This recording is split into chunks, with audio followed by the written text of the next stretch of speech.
Yeah, speaking of tight ends. Okay. All right, the moment we've all been waiting for. Kyle Pitts. Okay, Ben, make your argument because I Okay. pretty much wholeheartedly agree with it.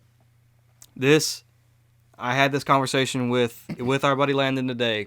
I was more trying to get him to talk me off a ledge. Because this is coming from a guy who believes in Kyle Pitts. I think Kyle Pitts is phenomenal, an amazing player, and a guy who has been sticking with it, like with Kyle Pitts in a few leagues, just hoping we're going to get there, hoping we're going to get there, hoping we're going to get there, hoping we're going to get there. He had 2 targets this past week. At what point does knowing he's the best tight end prospect ever, knowing that with the right target share and with the right workload and quarterback and whatever, he can absolutely break fantasy? At what point does just knowing all that is possible, when does that no longer trump he's not producing? And realistically, unless he is traded, it's not going to get better for the next 2 years because they have him under contract for that long. At what point does the dream and the fantasy, like you were saying with C.J. Stroud, is we like to predict in our heads like, well, this could happen. Well, it's not happening, guys. And we've been dreaming about it, and I don't see the light at the tunnel unless there is somebody makes a swing trade like Dallas went and got him or somebody like that, because we know Jerry likes him. But you can't really predict a trade like that. What I'm looking at is what the facts we have now, what the situation is, and truly I don't see it getting better. I don't either. That's the sucky part, is it's not getting better. His good games are 4 for 45 right now. There's just not I don't know what it is. I don't know what the reason is, but it's just not there. And I don't think it is a lack of talent. The dream is just that. Yeah. So why don't we talk about some tight ends we would take over him? Because coming into the season, when the season started, I think you would have argued Kyle Pitts was still a top 3 dynasty tight end, maybe 3rd.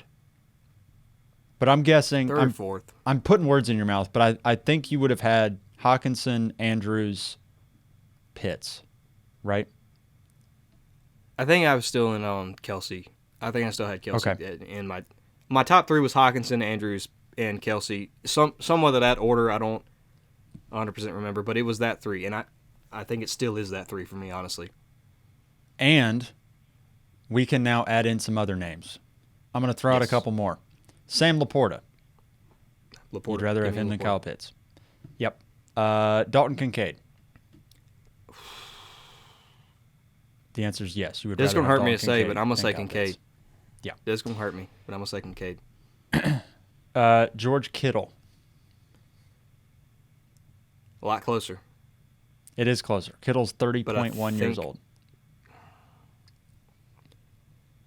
Yeah, but the next 2 years, who's going to be better?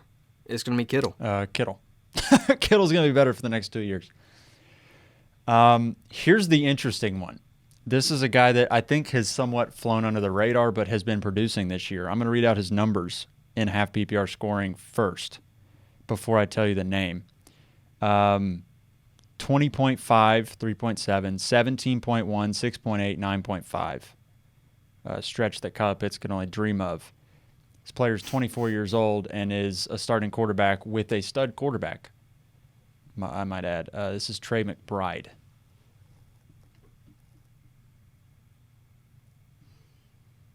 This is the line. I could talk.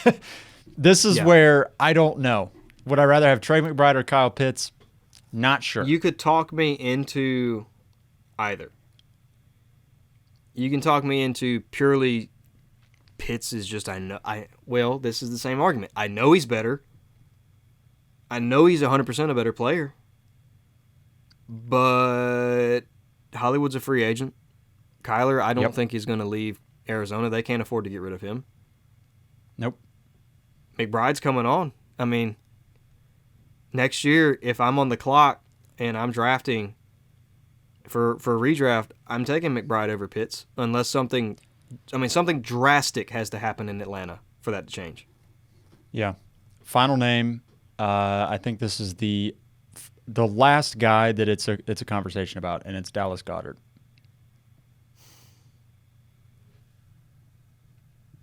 Again, I don't know. We are at, Ben, do you want to know where we are? Is that tight end 9? Yep. No. So Tight end, no, yeah, tight end 9. So at best, Kyle Pitts is the tight end 7. Potentially, he's the tight end 9. Yep. This is the guy who, coming out of his rookie year, was the unanimous one. Like, before he played a snap, people were trading Kelsey for him, like Andrews for him, like all of this stuff. If you were one of those guys who got that, like, you feel pretty dang good right now. You feel amazing. And I was one of those guys. I got Andrews for him this past offseason. Did I think it was going to be another year? To be fair, the guy was a rebuilder, poop? And it was he was a rebuilder. Just you feel good just because Pitts has done absolutely nothing this year. I didn't think it was going to be this bad, but I also experienced last season where I was benching him for Greg Dulcich. So, and like he had 1,000 yards as a rookie. Like he has been good. He can be good. We've seen him be good. But it's just getting worse. And I don't know how it's going to get better. And it's not going to. Something drastic has to happen in Atlanta. Either A, they have to get a new quarterback, and B, Arthur Smith's got to go. And we may get a new quarterback, but right now the team is in the dadgum playoff picture. So their draft capital is not going to be high enough to get a good guy. I really don't know their ability. I don't know the free agent quarterback class very well. I'll be honest with you. I don't. Let me just. I think it's Kirk Cousins, and that is about all. Kirk would be great. Kirk Cousins.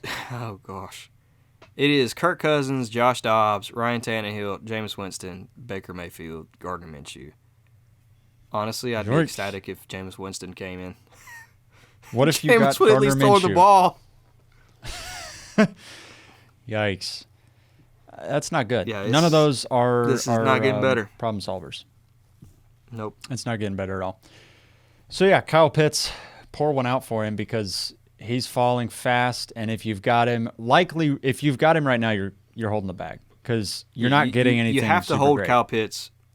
He's one of those, like, I can't trade him because I don't want to trade him, and eventually he becomes what we're hoping for. And I got, like, I don't know, a second for him, but I also don't want to pay a lot to get either because, like, if I'm going to get him, I better be to rebuild because he's just going to sit on my bench for 2 years and do nothing.